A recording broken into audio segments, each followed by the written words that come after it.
டே நடிக்காதடா, என் அண்ணனோட சொத்து எங்கள் வீட்டு சொத்தெல்லாம் வேணுங்கிறதுக்காக எங்கள் வீட்டு பிள்ளையை ஏமாற்றி கல்யாணம் பண்ணது மட்டும் இல்லாமல் உங்கள் அப்பா அந்த பரதேசி பாண்டியன் சொன்னான் தான் இப்படிலாம் வேலை செஞ்சுக்கிட்டு இருக்க.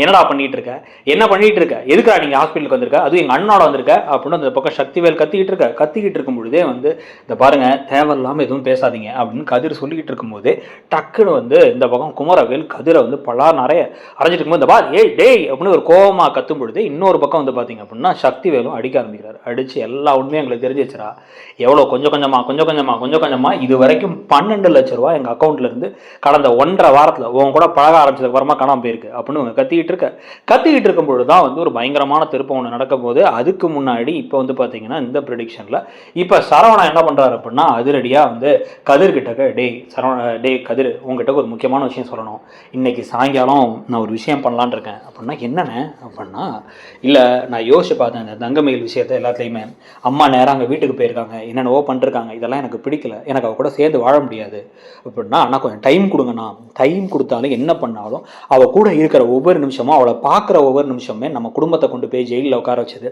கண்ணு முன்னாடி, நீங்களாம் அவள் கூட வாழலடா, நான் தான் அவளை நம்பி அவள் கூட வாழ்ந்தேன், என்னை ஏமாத்தினது, நான் இன்னொரு பொண்ணோட தொடர்பில் இருக்கிறேன்னு இல்லாத போதே பேசினது, அதுக்கப்புறமா அத்தனை பேர் முன்னாடி போலீஸ் ஸ்டேஷன் கோர்ட்டுன்னு எல்லாத்தையுமே நம்மளை கொடுமைப்படுத்தினாங்க, இந்த குடும்பம் தான் எங்களை கொடுமைப்படுத்துச்சுன்னு சொன்னவாங்க, இவன் நமக்கு என் கூட வாழ ஆரம்பிக்கும் போது உண்மையாக இருப்பான், எப்படி திடீர்னு நம்பிட்டா வயிற்றில் குழந்தை இருக்கிறதுக்காக மாறிட்டான்னு நம்ப முடியுமா, அதெல்லாம் வாய்ப்பு இல்லடா அப்படின்னு சொல்ல, அதனால என்னென்ன பண்ண போற அப்படின்னா வீட்டுக்கு நான் அஞ்சலியை கூப்பிட்டு இன்ட்ரடியூஸ் பண்ணி வைக்க போறேன், இன்னைக்கு சாயங்காலம் நீ எனக்கு சப்போர்ட்டாக இருக்கணும் அப்படிங்கிறாரு அவர்.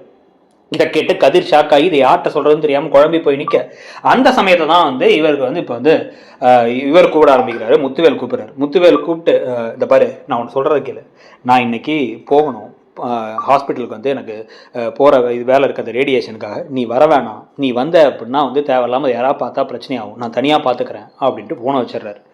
இவர் உடனே கதிர் என்ன பண்ணுறாரு அப்படின்னா அதெல்லாம் உங்களை தனியாக விட முடியாதுன்னு திருப்பி கால் பண்ணுறாரு. கால் பண்ணி நீங்கள் போகிறனா போங்க, ஆனால் நான் கூட தான் இருப்பேன், வேணா நீங்கள் தனியாக ஒரு டிரைவர் வச்சுட்டு போயிட்டு திருப்பி கூட வந்துக்கோங்க, ஆனால் நான் அவங்க கூட ஹாஸ்பிட்டலில் இருப்பேன், இவ்வளோ பெரிய விஷயம், சின்னதாக ஒரு காய்ச்சல் தலைவலி கூட குடும்பத்துலேருந்து ஒருத்தங்களை தனியாக ஹாஸ்பிட்டலுக்கு அனுப்ப மாட்டோம், உங்களுக்கு முடியலன்னு சொல்லிட்டு யாருமே இல்லாத மாதிரி இத்தனை பேர் வச்சுக்கிட்டு நீங்கள் ஏன் இருக்கணும், உங்களுக்கெல்லாம் உங்களுக்காக நாங்கள் எல்லாருமே இருக்கோம், அதை நீங்கள் மறந்துடாதீங்க, நான் வந்தே தீருவேன் அப்படின்னு ஃபோனை வச்சிடுறாரு அவர்.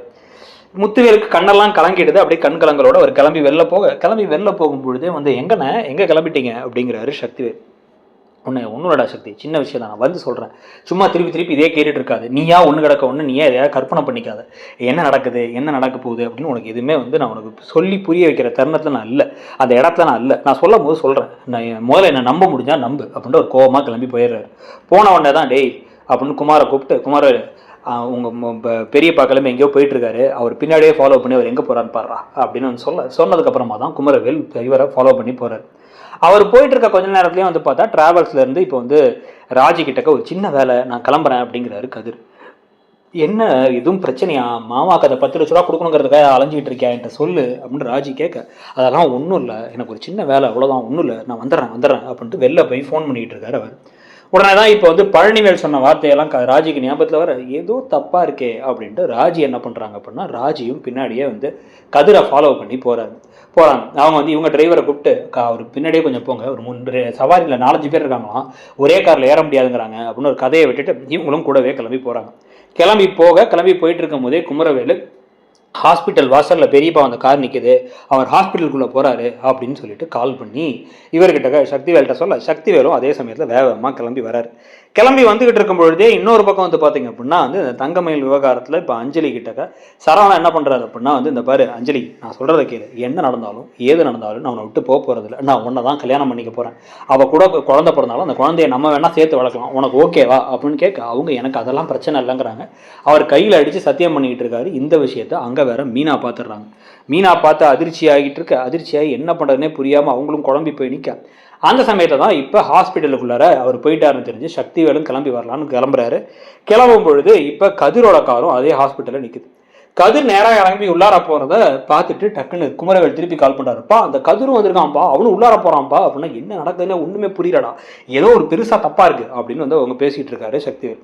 பேசினதுக்கு அப்புறமா தான் பார்த்தா நீப்பா அந்த ராஜியும் போகிறாப்பா அப்படின்னா ராஜி இன்னொரு காரில் இறங்கி அவங்களும் உள்ளார போகிறாங்க. ராஜி உள்ள பண்ணி நீ முதல்ல உள்ள போடா, அவனை தப்பிக்காம பார்த்துக்க, என்னன்னு நீ கையும் குளமா பிடிச்சிடுறோம், எங்கள் அண்ணன் ஏதோ பண்ணிருக்காரு, ஏதோ அந்த ராஜி கீஜி ப்ரெக்னெண்ட்டாக இருப்பான்னு நினைக்கிறேன், அதனால தான் மகளுக்கு எல்லாத்தையும் சேர்த்து ஏதாவது பணத்தை கொடுத்து சேர்த்துக்கிட்டு இருக்காரு, ஓடுகாலிக்கு எவ்வளோ வந்த வாழ்வை பாரு அப்படி இப்படின்னு வசனமெல்லாம் பேசிட்டு அவர் ஃபோனை வச்சு அவரும் கிளம்பி வர்றாரு. வேகமாக கிளம்பி வர கதிர் இப்போ நேராக உள்ளார போயிட்டு இப்போ உள்ளார போய் பார்க்கலாம் அப்படின்னு வந்து இவரை போய் பார்க்க முத்துவேலை பார்த்தா முத்துவேலுக்கு ரேடியேஷனுக்கு வந்து கொடுக்க போகிறோம் அப்படின்னு எல்லாம் பேசிகிட்டு இருக்காங்க. பேசிக்கிட்டு இருந்து இன்னும் கொஞ்ச நாள் தான் உங்களுக்கு செகண்ட் ஸ்டேஜ் தான், கவலைப்படாதீங்க, சக்ஸஸ் ரேட் ரொம்பவே ஜாஸ்தி, கம்ப்ளீட்டாக குணமாயிடுவீங்க, நீங்கள் கவலைப்படாதீங்கன்னு டாக்டர்லாம் பேசிகிட்டு இருக்க.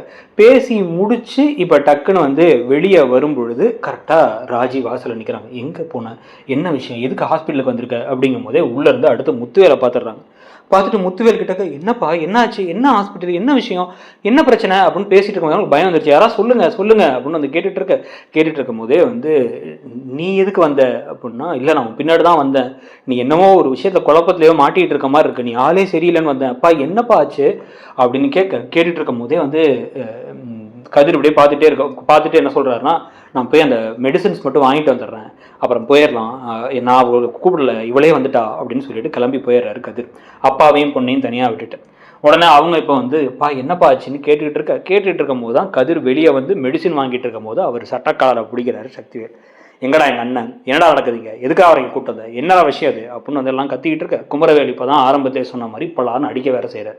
அடித்து வந்து என்னடா திருட்டுத்தனம் பண்ணுறீங்களா, நாங்கள் உழைச்சி கஷ்டப்பட்டு உழைச்சி எல்லாம் பண்ணிக்கிட்டு இருப்போம், நீங்கள் பேசாமல் வந்து பொண்ணை தூக்கிட்டேங்கிறதுனால அப்படி சொத்தெல்லாம் எழுதி வைக்கணும்னு எதிர்பார்க்குறியா அப்படின்னா, யாரும் உங்கள் சொத்துக்கு அலையில, உங்கள் சொத்து வேணும் நாங்கள் நினைக்கவும் இல்லை அப்படின்னு கதிர் கத்திக்கிட்டு இருக்கும்போது, சொத்துக்காக இல்லைனா அப்புறம் எதுக்கு அதெல்லாம் பண்ணிட்டு இருக்காரு திருட்டு பயலே, உங்கள் அப்பா பரதேசி பாண்டியன் போட்டு கொடுத்த ஸ்கெட்ச் படி எல்லாம் கரெக்டாக நடந்துச்சல்ல சை அப்படின்னு வந்து பேசிக்கிட்டு இருக்கும் பொழுதே டக்குன்னு வந்து பார்த்தா வந்து குமரவேலுக்கு பலான்னு அறை வந்து விழுது. அரை யாரா அப்படின்றான்னு திரும்பி பார்த்தா அந்த பக்கம் முத்துவேல் நின்றுட்டு இருக்காரு. என்னடா நினச்சிட்டு இருக்கீங்க, என்னடா பண்ணிட்டு இருக்கீங்க அப்படின்னா, ஓ அண்ணன் மருமகன் அடிச்சோடனே என் மகன் மேலே கவிக்கிறீங்களா அப்படின்னு அந்த கத்த, டேய் வாயை மூடுறான், உடைய எத்தனை தடவை சொன்னேன் சக்தி இந்த வராதான்னு சொன்னான்ல அப்படின்ட்டு இருக்கும் போதே வந்து இந்த பக்கம் பார்த்தா ராஜி தேம்பி விடுவாங்க. நீ என்ன அலற, அதான் நினச்ச மாதிரி சாதிச்சு பணத்தெல்லாம் வாங்கிட்டல, வாங்க போறல, சொத்துல பாதி வேணுங்கிறதானே இப்படி அலைஞ்சிக்கிட்டு இருந்த அப்படின்னு வந்து கத்திக்கிட்டு இருக்கும் பொழுதே வந்து டக்குன்னு ஐயோ சித்தப்பா அப்பாவுக்கு கேன்சரா அப்படின்னு அவங்க அழுதுகிட்டே திருப்பி சொன்ன உடனே ஷாக் ஆகி திரும்பி பார்க்குறாங்க.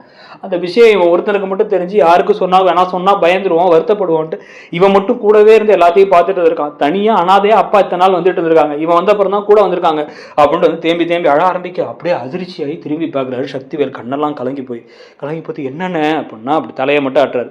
ஆட்டும் பொழுதே டக்குன்னு வந்து குமரவேல் அந்த ஃபைலை வாங்கி பார்த்தா, ஆமாப்பா கேன்சர் குடல் புற்றுநோயின்னு போட்டிருக்குப்பா அப்படிங்கும் போதே எல்லாம் கண்ணெல்லாம் தாரையா கண்ணீர் ஆரம்பிச்சு சக்திவேலுக்கு. டக்குன்னு வந்து நான் மன்னிச்சிரு தம்பி அப்படின்னு டக்குன்னு இவன் கையை பிடிச்சி கதிர் கையை பிடிச்சி அப்படியே வந்து அவர் முகத்தெல்லாம் வச்சுக்கும் பொழுதே நமக்கே வந்து அப்படியே என்னடா நடக்க போகுது அடுத்து அப்படிங்கிற மாதிரி இருக்கும் பொழுது தான் இப்போ சக்திவேல் இவங்கெல்லாம் ஒன்று சேர்ற அதே நேரத்தில் தங்கமயில் குடும்பம் அடுத்த விஸ்வரூபம் எடுக்குமா, கதை எப்படி போகுங்கிறத பார்க்கலாம். எப்படி பார்த்தாலும் வந்து தங்கமயிலும் சரவணனும் சேர்றது ஓகேவா, அதே சமயத்தில் எப்படி இருந்தாலும் கதிர் நல்லவருங்கிறது சீக்கிரமாகவே தெரிய வந்துடும்னு தோணுது. உங்களுக்கு என்ன தோணுது அப்படிங்கிறத சொல்லிட்டு அப்படியே மறக்காமல் இடம்பொருள் சேனலையும் சப்ஸ்கிரைப் பண்ணிக்கோங்க. உங்களுக்கு இப்போ நீங்கள் பார்க்குற சீரியலே பிடிச்ச சீரியல் எதுங்கிறதையும் சொல்லுங்கள்.